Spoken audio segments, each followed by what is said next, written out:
Hello guys, welcome to my style channel. நான் இப்போ வந்து ஒரு கொத்து பரோட்டா டிஷ் செய்ய போகிறேன். ஒரு 6-7 சப்பாத்தி வந்து போட்டு எடுத்து வச்சுக்கிட்டேன். அப்புறம் கடாயில் எண்ணெயை ஊற்றி கடுகு போட்டுக்கோங்க. அதுக்கப்புறம் நான் 2 சின்ன பல்லாரி வந்து கட் பண்ணி வச்சுருக்கேன். அந்த 2 பல்லாரியும் போட்டு நல்லா வதக்கி விட்டுக்கோங்க.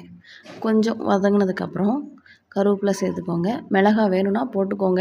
நாங்கள் அதிகமாக காரம் எடுக்க மாட்டோம், அதனால் போடலை. கொஞ்சம் வதக்கி விட்டுட்டு ஒரு தக்காளி, உப்பு வந்து கொஞ்சம் வெங்காயம் வதங்கிறதுக்கு போட்டுக்கோங்க. அதுக்கப்புறம் ஒரு தக்காளியும் கட் பண்ணி சேர்த்து வதக்கிக்கோங்க.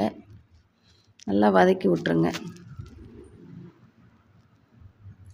இப்படி செய்யும்போது சாப்பிடாத குழந்தைங்க கூட சாப்பிடுவாங்க. ஒரு முட்டை, எங்கள் வீட்டில் நான் எப்போவுமே வந்து வாரத்தில் 2 நாள் பிள்ளைங்களுக்கு இந்த மாதிரி தான் செய்வேன். ஆனால் முட்டை சிக்கன் இல்லாமல் செய்வேன்.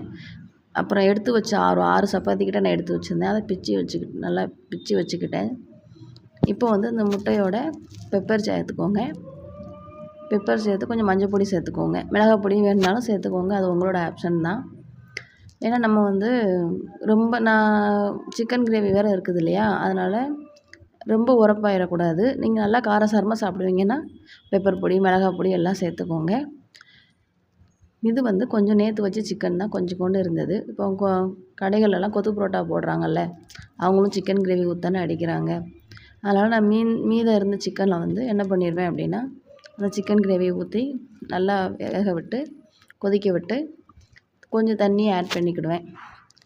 அப்புறம் பிச்சு வச்ச சப்பாத்தியை உள்ளே போட்டு நல்லா கிண்டுன்னு கிண்டி மல்லித்தலையும் சேர்த்துருங்க. சேர்த்து திரும்பி ஒரு 2 நிமிஷம் கிண்டி விட்டிங்கன்னா சூப்பரான கொத்து பரோட்டா ரெடி. செஞ்சு பாருங்கள் எப்படி இருக்குன்ட்டு. சூப்பராக இருக்கும். இப்படி செஞ்சால் அடிக்கடி நீங்கள் வந்து செஞ்சு சாப்பிடுவீங்க.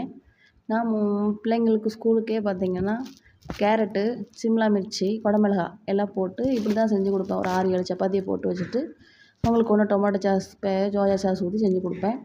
அது வந்து வெஜ்ஜாகவும் செய்யலாம். நீங்கள் நான்வெஜ் வேணுன்னா முட்டை சிக்கன் கிரேவி செய்யுங்க. இந்த வீடியோ பிடிச்சா லைக் பண்ணுங்கள், சப்ஸ்கிரைப் பண்ணுங்கள். பாய்.